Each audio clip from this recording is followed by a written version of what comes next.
सर्वसामान्यांच्या हक्काचा आवाज जागर जनस्थान। धुळे शहरासह संपूर्ण जिल्ह्यात सध्या उन्हाचा तडाखा वाढल्याने जलप्रकल्पांमधील पाणी साठा चिंताजनक पातळीवर पोहोचलाय। तीव्र उष्णतेमुळे बाष्पीभवन वाढल्याने जिल्ह्यातील विविध भागात पाणी टंचाईच्या झळा तीव्र झाल्या असून विशेषतः धुळे तालुक्यातील लळिंग आणि दिवाण मळा परिसरात परिस्थिती गंभीर बनली आहे।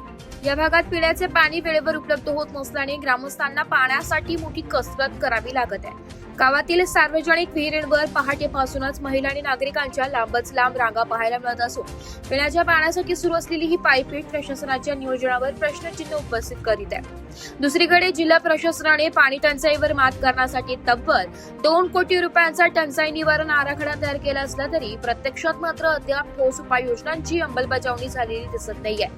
दिवाणमळा येथील नागरिकांनी गावातील जलकुंभातून नियमित आणि वेळेवर पाणी पुरवठा करण्याची मागणी लावून धरली आहे। कडाक्याच्या उन्हात पाणीसाठी होणारी ही बैठकांती थांबवून प्रशासनाने तात्काळ टँकर किंवा पर्यायी व्यवस्था करावी अशी आर्तहा ग्रामस्थांकडून दिली जात आहे। टंचाई आराखड्यातील निधीचा वापर करून रखडलेल्या पाणी पुरवठा योजनांना गती देण्याची गरज आता स्थानिक पातळीवर व्यक्त होत आहे। जागर जनस्थानसाठी प्रतिनिधी रूपक बिरारी, धुळे।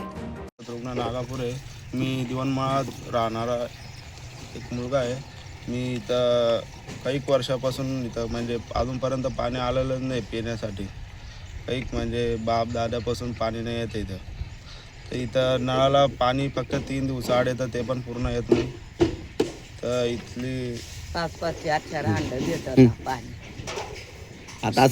आता उन्हाळा आहे, तर उन्हाळ्यात खूपच टंचाई भासते। त्याच्यामुळं आम्ही पिण्यासाठी पाणी येत नाही। त्याच्यामुळं आम्ही गावातल्या एक शेतामध्ये एक विहीर आहे, तिथे पाणी भरायला येतो पिण्यासाठी।